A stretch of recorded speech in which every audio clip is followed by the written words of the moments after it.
നിങ്ങളുടെ favourite shows ഇനി ഒരിക്കലും മിസ്സാവില്ല. ഇപ്പോൾ C5 കാണും നിങ്ങളുടെ ഫേവറേറ്റ് ഷോസ് തികച്ചും സൗജന്യമായി. മാഡം ഭാഗ്യമുള്ളവണ്. ഭർത്താവിനെ നല്ല കാലം വരാൻ പോവാണ്. ഭർത്താവേ വലിയൊരാളാവും.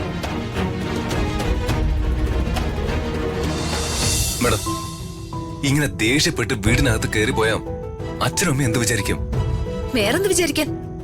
നമ്മൾ തമ്മിൽ വഴക്കിട്ടൊന്ന് വിചാരിക്കും. എന്റെ പൊന്ന് ഋതിക മാഡം, പ്ലീസ് മതി. എല്ലാ പ്രശ്നം നമുക്ക് പറഞ്ഞു തീർക്കാം.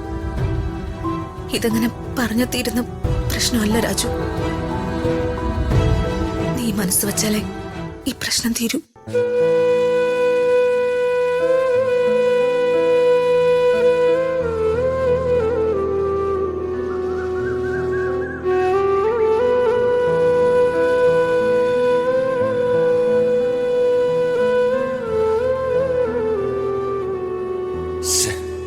ഋതിക മാഡത്തിനെ കാണുന്നില്ലല്ലോ. കടയിൽ പോയിട്ട് 2 മിനിറ്റ് ആകും മടങ്ങി വരാന്ന് പറഞ്ഞ ആളാ. ഇത് എവിടെ പോയി കിടക്കുക?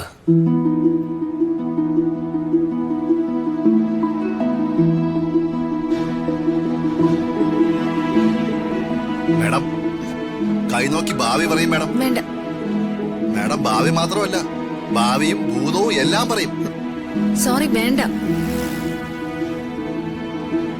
സത്യം സത്യമായിട്ട് തന്നെ പറയും. മാഡം മനസ്സിനെ അലട്ടുന്ന എന്തോ ഒരു പ്രശ്നം മാഡത്തിന് ഉണ്ടല്ലോ. ഭർത്താവുമായിട്ട് എന്തോ ഒരു പ്രശ്നമുണ്ട്. കുറച്ചു സമയം മുമ്പ് വരെ ഒരു യുവതിയുടെ നന്മയ്ക്ക് വേണ്ടി ഒരു ശ്രമം മാഡം നടത്തി. പക്ഷെ അത് മുടങ്ങിപ്പോയി.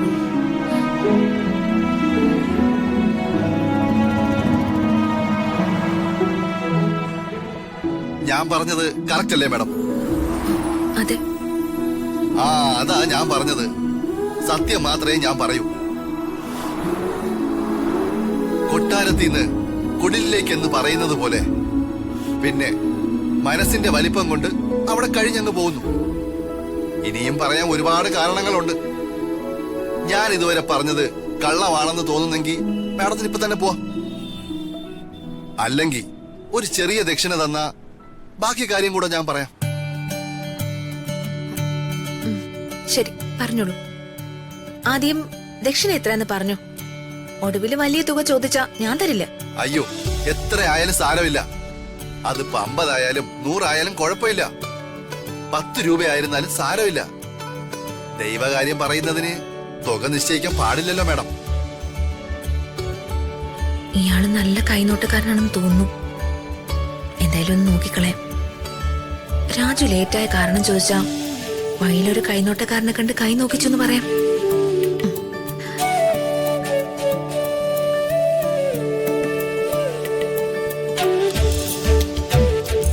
അമ്മേ ഭാമയേ, മാഡം ഇനി ആ കൈ ഒന്ന് നീട്ടിയേ.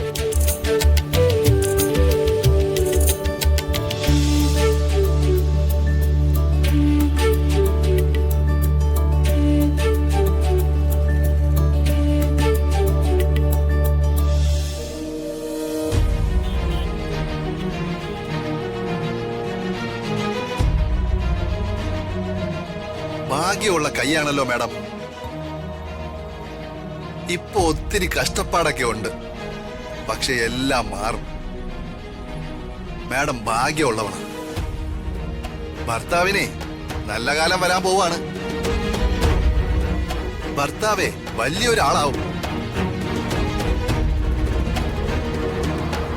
പിടിച്ചാ കിട്ടില്ല കേട്ടോ. ചുറ്റുമുള്ളവരൊക്കെ നിങ്ങളുടെ ജീവിതം കണ്ട് അസൂയപ്പെടും. എന്ത് ഭാഗ്യമുള്ള കയ്യാ മാഡത്തിന്റെ. ലക്ഷത്തിൽ ഒരാൾക്ക് ഇതുപോലത്തെ രേഖയുണ്ടാവും. മാഡം കണ്ടില്ലേ, സൂര്യ തേജസ്സോടെ വെട്ടിത്തിളങ്ങുന്ന രേഖ.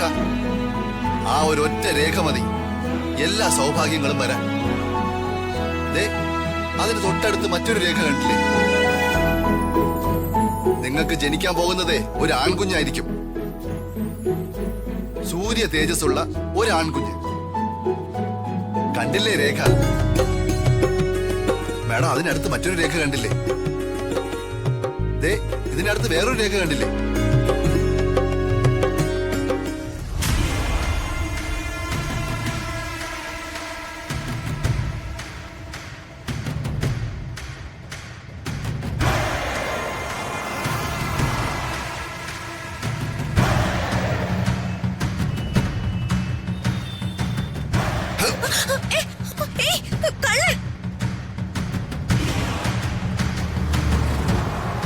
അയ്യോ ആരെങ്കിലും ഓടി വരണേ, കള്ളൻ നിക്കവിടെ, എന്റെ മാല നിക്ക്, കള്ളൻ, അയ്യോ എന്റെ താലി നിക്ക്, ആരെങ്കിലും ഒന്ന് ഓടി വരണേ, കള്ളൻ.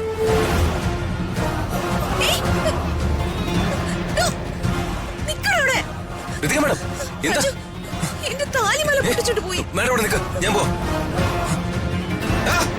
നിക്കണം, നിക്കാൻ, നിക്കണം.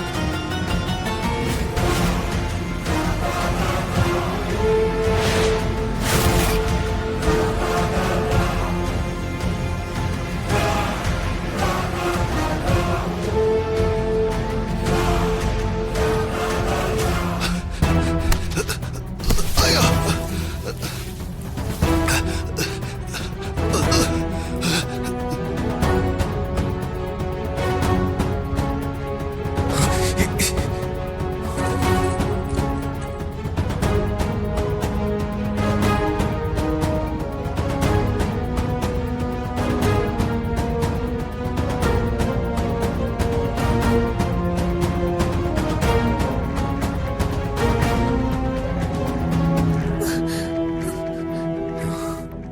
മേഡം, അയാൾ എങ്ങനെ മാല പൊട്ടിച്ച്? സോറി, എന്റെ മിസ്റ്റേക്ക് ആയിരുന്നു രാജു. അയാളൊരു കൈനോട്ടക്കാരനാണെന്ന് പറഞ്ഞു. ഞാൻ അയാളെ അടുത്ത് പോയി കൈ നോക്കിച്ചു. അപ്പോഴയാൾ മാല പൊട്ടിച്ചോണ്ട് ഓടിയത്. നല്ല പണിയാ മാഡം കാണിച്ചത്. ഇപ്പൊ ആരാ മാഡത്തിനോട് പറഞ്ഞേ പോയി കൈ നോക്കാൻ? അത് ഞാൻ അതുവഴി നടന്നു വന്നപ്പോ ഞാൻ ചോദിക്കാതെ തന്നെ എന്നെ പറ്റി ചില കാര്യങ്ങൾ അയാൾ പറഞ്ഞു. അതൊക്കെ സത്യങ്ങളായിരുന്നു. അതുകൊണ്ട് ബാക്കി കൂടി കേൾക്കാന്ന് കരുതി. ആദ്യം അയാൾ എന്നോട് മാന്യമായിട്ടാ സംസാരിച്ചത്. അപ്പൊ ഞാൻ കരുതി മാന്യനായിരിക്കുന്നു. കഷ്ടം തന്നെ. വീട്ടിലൊരാളുണ്ടല്ലോ, ദീപക്. അവൻ ആളുകളോടൊക്കെ പഞ്ചപാവം പോലെയല്ലേ സംസാരിക്കുന്നത്. അവനെ പോലൊരു ദുഷ്ടൻ ഈ ലോകത്ത് വേറെ ആരെങ്കിലും ഉണ്ടോ? ഇത്രയൊക്കെ അറിയായിരുന്നിട്ടും പഠിക്കില്ല എന്ന് വെച്ചാ കഷ്ടം തന്നെ. സോറി രാജു. സോറി അല്ല, ഇതിനൊക്കെ ഒരു കീറ വെച്ചിട്ടുണ്ട്. അതൊക്കെ പോട്ടെ, അയാൾക്ക് ദക്ഷിണായിട്ട് 500 കൊടുത്തോ അത് 1000 കൊടുത്തോ? 100 കൊടുത്തുള്ളൂ. ആ, അതെന്താ 100 ഒരു തുകയല്ലേ? മാഡത്തിന് ചിലപ്പോ അത് വലിയ തുക അല്ലായിരിക്കും. പക്ഷേ ഞങ്ങൾക്കൊക്കെ അത് വലിയ തുക തന്നെയാ. രാജു നിർത്ത്. കുറ്റപ്പെടുത്തിയത് മതി. ഞാൻ സോറി പറഞ്ഞല്ലോ. ഇനി രാജു ആ മാല എന്റെ കഴുത്തിലോട്ടിട്ടെ. പിന്നെ ഈ മാലയ്ക്ക് എടുത്താ പൊങ്ങാത്ത വെയിറ്റ് അല്ലേ? തന്നെത്താനെ അങ്ങ് ഇട്ടാ മതി. മാഡത്തിന്റെ ഉദ്ദേശമൊക്കെ എനിക്ക് മനസ്സിലായി. രാജു, കഷ്ടമുണ്ട് കേട്ടോ. ഇത്രയും നാളും നമ്മൾ ഒരുമിച്ച് കഴിഞ്ഞിട്ടും എന്റെ മനസ്സ് മനസ്സിലാക്കാൻ രാജുവിന് കഴിഞ്ഞില്ലല്ലോ. രാജു, എന്റെ മനസ്സ് നിറയെ നീ മാത്രമേ ഉള്ളൂ. ഡൗൺലോഡ് ചെയ്യൂ C5 ആപ്പ്. കാണൂ എല്ലാ എപ്പിസോഡുകളും സൗജന്യമായി.